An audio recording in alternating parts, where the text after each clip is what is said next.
So when I talk about quantum living, I like to start with these three energies that if you can just focus on these three, because there are so many, right? There is gratitude and there's appreciation and there's happy and there's just so many, and they're all really, really good. And they're all really useful, right? They're valuable. But what I find are these three energies that are useful all the time. If you can make these like your default, you can make these your baseline where you're always reminded of them, you're always feeling them. It's like, this is like your home frequency. And so there's three that I think make up this kind of like a triangle, like a base, like a pyramid. And they are presence, positive, and open. Now let's go through those. Present means I'm here. I'm in my body. I'm not sitting here, but in my mind, running around to all these different things that I maybe should do, maybe shouldn't do, maybe should have done, things I did yesterday and whatever, right? I'm present. I'm aware. I'm allowing, right? When you're present, what needs to come can come, and you can be there to receive it. For so many people, they are getting a sense of what they think they want, but because they're not present, they're a moving target. And what they're looking for and what they're hoping to realize and attract and whatever, it's not making it to them because they're not there. The body's there, but they, with their consciousness, are somewhere else. So they can't see it. They can't manifest it. Right? Vibrationally, they're incoherent. They're too all over the place. So when you start from a place of being present,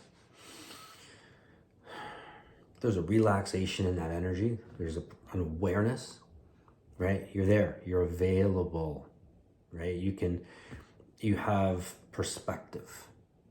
So that's like a baseline. And I think so many people are in motion mentally. And you see it in their body language too, right? Because they're moving around and there's a lot of moving and twitching and tapping and that kind of stuff. But primarily, it's in motion in the mind. The mind is racing. The mind's moving. There's mind chatter. It's a lot of noise, right? So it's like static.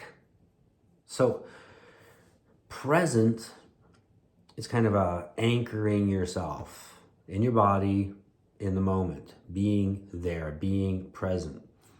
You know, it's like you see parents with their kids, and I'm not hating on or beating on parents, because I know it's tough. I have two little girls myself. Being on the phone, being in a conversation, being constantly distracted. So I see, a mother pushing the stroller and the baby is facing, or the child is facing away from them, right? We don't think about this, but when you have a 1-year-old and they're sitting in a stroller and you're behind them pushing and they're looking straight ahead, the world's coming at them and they don't see mommy. How comforting of a feeling is that? How stabilizing of a feeling is that as a 1-year-old? And then the mother's got one hand on the stroller and looking at their cell phone as they're strolling. Again, not trying to criticize, but being present. I always had a stroller where my child was turned towards me, so I could be pushing the stroller and I could be looking at them, looking up and looking at. They saw me. So at 1-year-old, you need to be present. I mean, you always want to be present for your kids, right? When you're home and they're sitting on the couch or they're sitting on the floor and they're playing with a toy or they're playing with a puzzle, right? Are you there giving them your attention? Are you present? Or are you just making sure they're okay and you're like, watching the baseball game and, whatever else, reading a magazine and on your phone and whatever else, and they're just there, and you're just kind of like the babysitter, right? Or are you present with them? Are you engaged? I know you can't do it all the time, but my point is, there's a difference between being physically there and being present, right?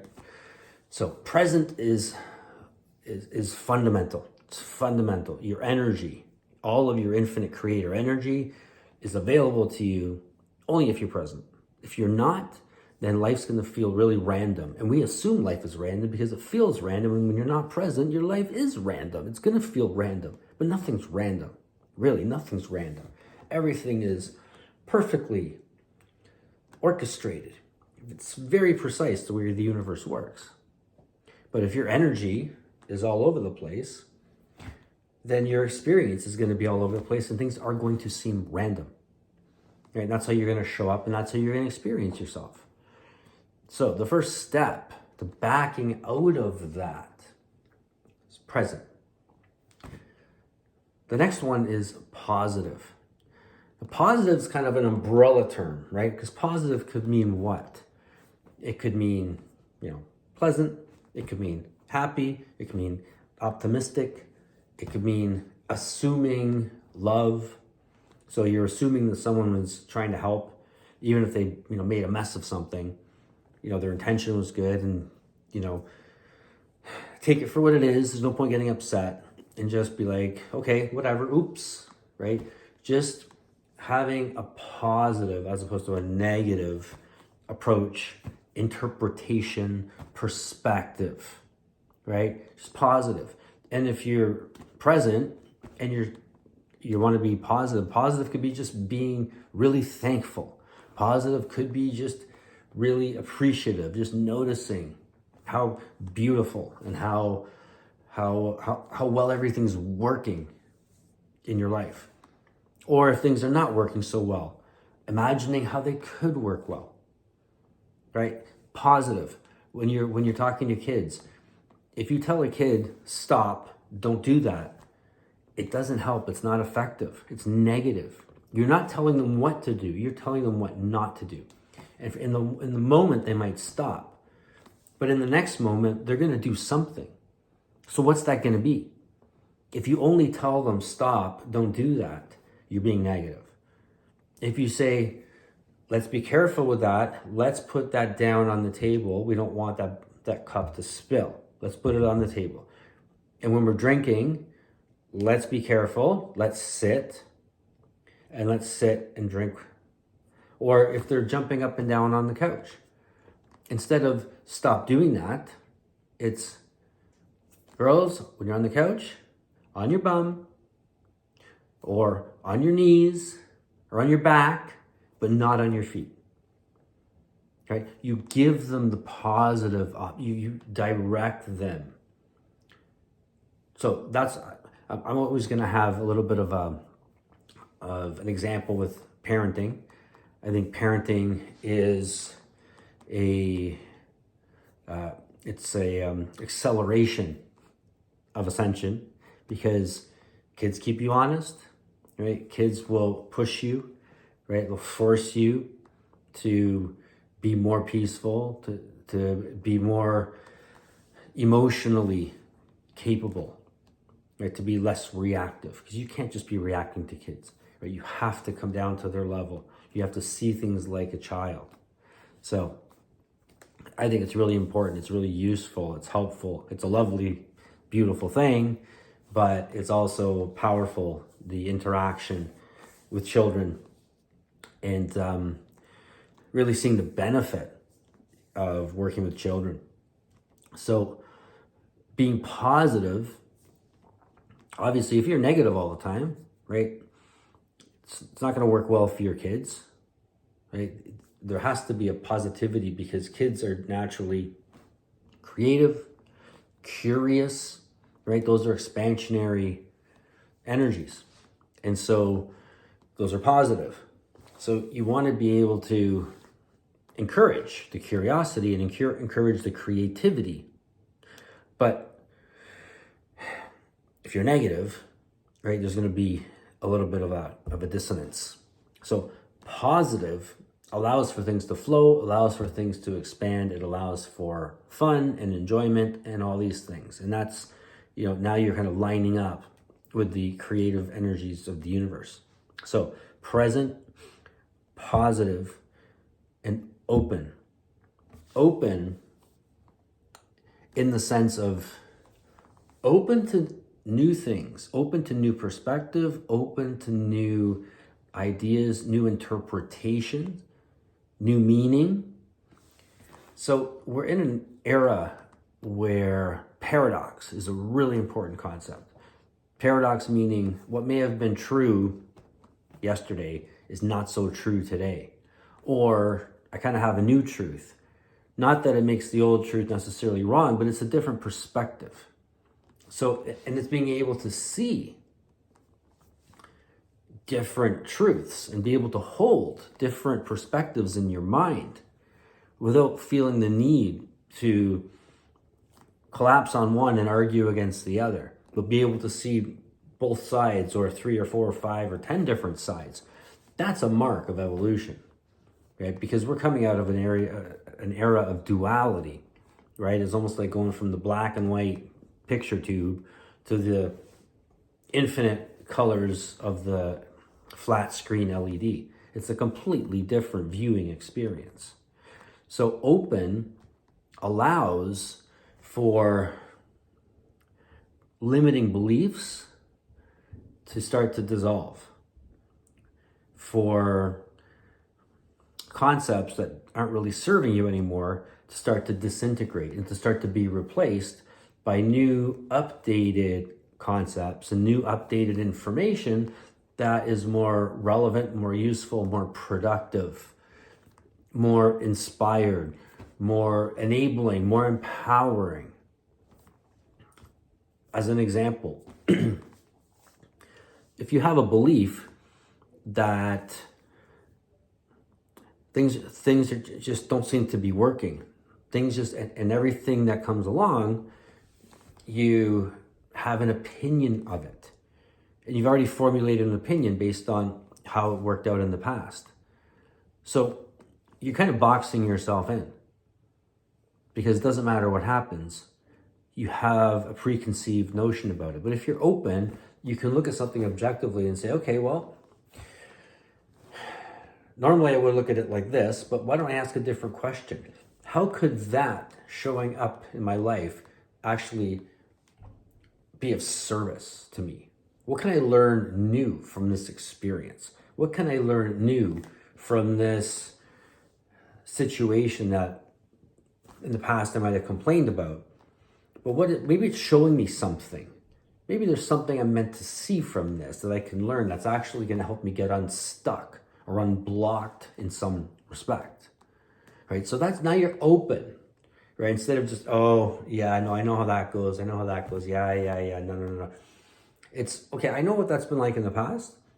Maybe I got to look at this in a different way, right? Maybe I need to just shift in my perspective and just ask better questions, How could this serve me? How could I experience myself differently? How could I experience this situation differently where it's positive and constructive? Now, I'm not a big fan of mistakes being made over and over again without learning, right? You make a mistake once, let's learn from it. Let's not make it again, right? That said, if it happens once and twice and 3 times, maybe we got to look deeper. Maybe we have to really start to, find process, start to figure out, okay, what's really going on here? Let's look, right? This shouldn't be happening. So let's look into it. So the 3 energies: present, positive, and open. So going back to the original theme topic of quantum living, the reason why I like these 3 energies is because it's fundamental to quantum living to be energetically, you could call it positive, you could call it harmonic, You could call it imbalance, right? Harmony is like balance and motion, right? Where you have, it's like music. I love the example of music. I like to tell people, consider yourself like you're an instrument or you're a band. So if you're to consider yourself, let's say you're a guitar, it doesn't matter who's playing a guitar. If the guitar is not tuned well, it's not properly, it's not in tune, it doesn't matter who's playing it, it's not going to sound good. It can't. It's impossible. And what is a guitar? You have 6 strings, and each one has a specific frequency, vibration. Right? It has a particular vibration that emits a frequency. And you're no different. Right? I mean, you're more complex, but you're vibrating all the time, and you're emitting frequency all the time. Now, that frequency can be positive, or it can be what you would call negative, like distorted, right? If you've got kind of anger and jealousy going on, or resentment, it's a negative vibe. And you're putting that into the field, right? There's a field, there's a quantum field, there's an energy field. Like, that's how your cell phone works. Like, how do you think you can receive and send information on your cell phone if there's no field, right? There's an invisible connectivity on infinite levels and layers that connects everything. And the cell phones are basically leveraging that. Cell phone towers, cell phones, right? We know how the field, the quantum field, we know that it exists and everything exists within it. And so if you're broadcasting negative or distorted frequency, if you're vibrating in negativity, what's going to show up in your life is going to be distorted, or, like I said earlier, like random, where you've got things seeming like they don't make sense or all over the place, but that's because your energy is all over the place. If you started to play a guitar that was out of tune and you recorded it and you played it back to yourself, you wouldn't like what you heard. It would be, for not just for the most part, almost entirely, it would be unlistenable, because it's just out of tune through and through. So when you get yourself present, and you can get yourself positive, like even neutral, just relaxed, a state of relaxed, present, relaxed, open, right? So you're not tight. You're not, a lot of people, you'll see them, they're like, they're tight. There's a tightness. They're closed, right? Relaxed and open and allowing, right? You're available. You're present. Now you're emitting a frequency that's harmonious, right? You're like that symphony that's kind of playing in unison, in tune, in key, in the right tempo, and you got some rhythm. And so what comes back, what is then reflected back, is going to have that same kind of a flow, the same kind of a rhythm, same kind of a balance, the same kind of a tone. And then the key is to be able to maintain, right? To maintain the state of presence, positive and open. Because what happens is, as things start to come and you're asking yourself, because when you're open, right, you've got this objectivity. If you've got this objectivity, whatever comes, you're going to see it as a useful component, right? If it's showing up in your life, it's like, okay, interesting. How is that serving me? That's going to be the question. But you get to a point where you don't have to really ask that question and then sit and think about the answer. It's going to be obvious. Oh, look at that. Oh, beautiful. Look at that. Okay. And sometimes nothing's going to be happening. And in that time, you can just appreciate your ability to be present and allowing and open, so that when you have the next situation or the next insight or the next some kind of an impulse to go do something or to go check on something or look something up or connect with somebody, and you do it with presence and you do it with positivity and you do it with openness, you're creating this kind of a cascading effect, right? It's like a snowballing effect. There's like a momentum. It's only when you start to push against things and start to get upset with things and start to try to control things and start to get irritated by things, you fall out of it. You're not really present anymore. When you're not present, what you really prefer can't show up. And then everything kind of just falls apart. Now you're back to random and you're back to disjointed and it's not fun. And when it's not fun, you start to be more negative, right? And then that's a downward spiral. And you got to kind of get yourself back. And that's really the essence of quantum living. That's really the essence of quantum living. Of course, there are going to be times when you feel a little bit more pressure, a little bit more stress. But it's not letting those times push you over the edge. And it's also taking those as learning opportunities, right? What can I learn here, right? We're late. Well, we're not late because of traffic. We're not late because of X, Y, Z. We're late because we didn't take care in planning our time.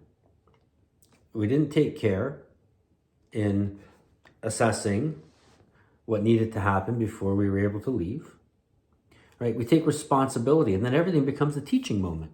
Okay, well, we have to do this later on. Let's plan better now so we're not going to be late. So we're going to be on time or early. Are you planning to be not late? I've already said about being negative. If you're trying to not be late, you're probably going to be late. That's kind of how it goes. And people who rush are usually late. So if you're rushing and you're trying not to be late, you're probably going to be late. You're probably late a lot of the time. And then you're on your way and you're stressed. And you're stressed and you're running the hormones of stress, the cortisol, and it's a super unproductive state to be in. It's incoherence in the brain. It's incoherence in the whole body. And now you're completely into linearity, effort, where you're going to have to work for everything. Nothing's going to flow. Everything's going to seem random. That's the opposite of quantum. Quantum is allowing things to show up. It's a bit like having a puzzle. When you have a puzzle, you don't pick up one piece and look at it and say, where could this piece possibly go? Of all the places, where should this piece go? And this piece, I don't know where it goes, and stress over the piece.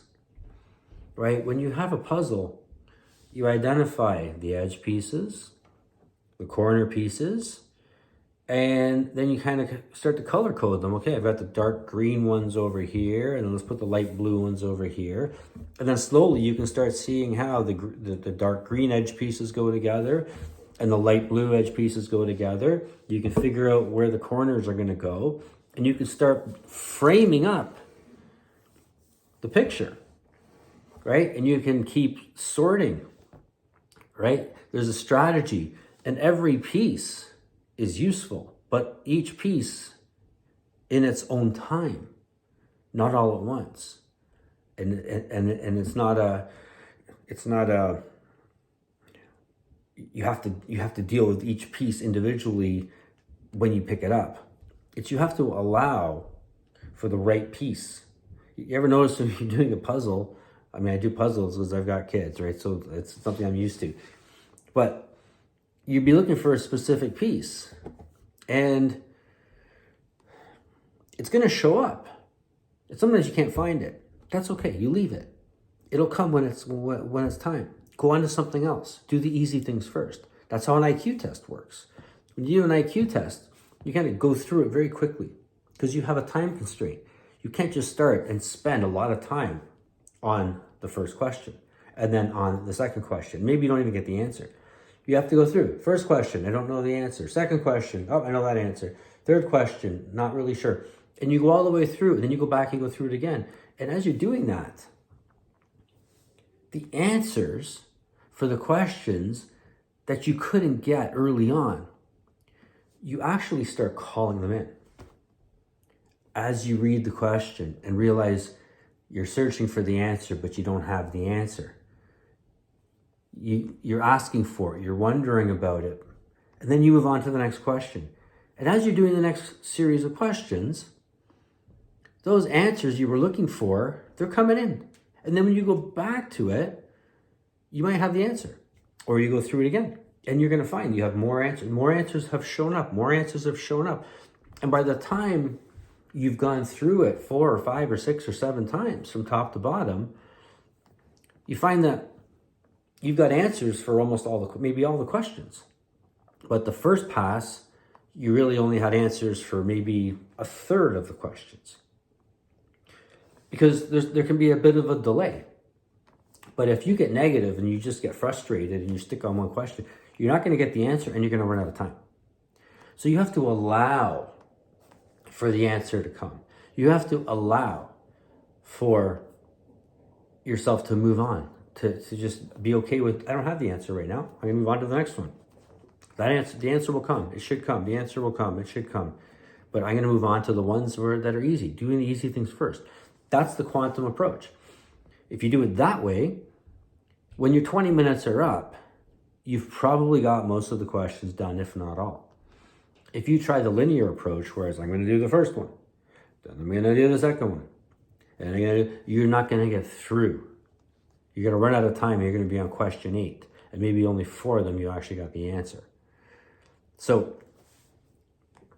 the quantumness in that respect is going through and dealing with all of the questions initially, and then going back and dealing with them all again. You're always dealing with the quantum.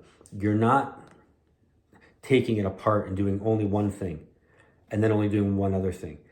Everything's working together. Everything's combined. It's a comprehensive approach. It's a holistic approach.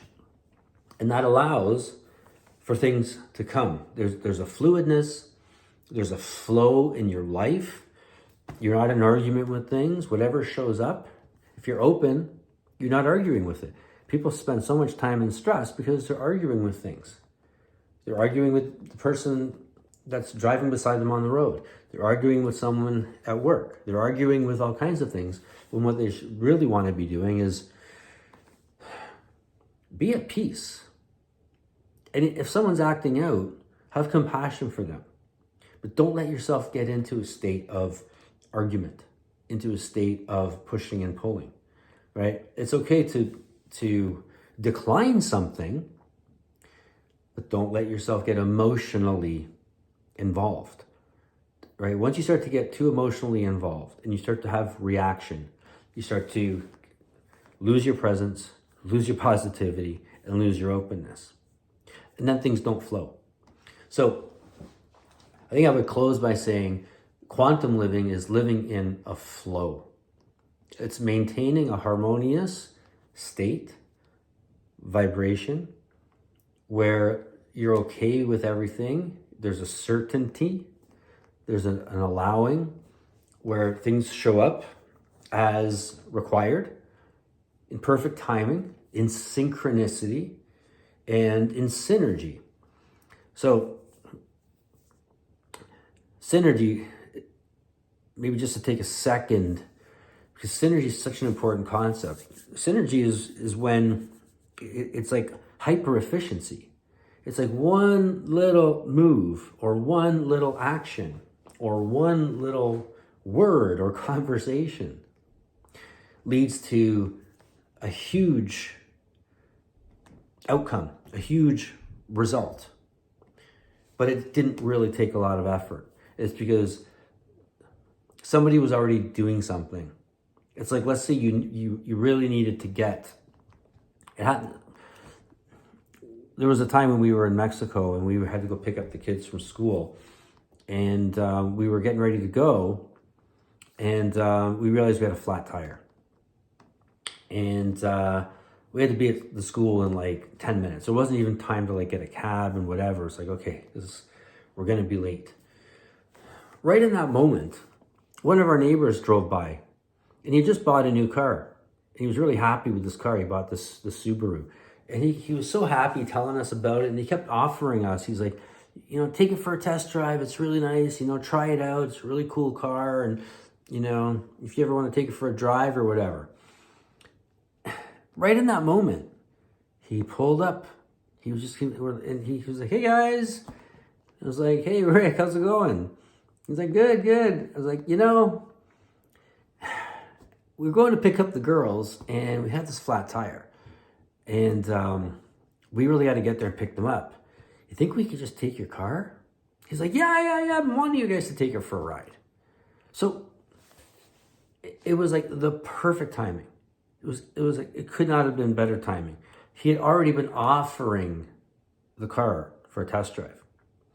And without that, we really were kind of stuck because it was hard to get a cab there. Cabs didn't really even want to, you know, they had a hard time coming. It was a bit out of the way. So it was always hit and miss trying to even get a cab from where we were. And we didn't really have a lot of other options at the time.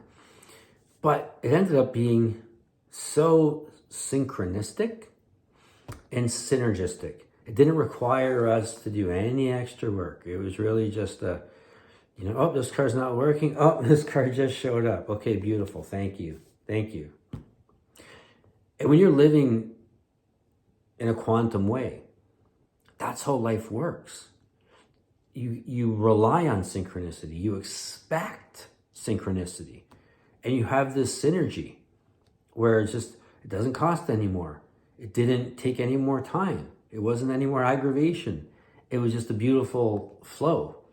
And, you know, it's the concept of achieving more by doing less.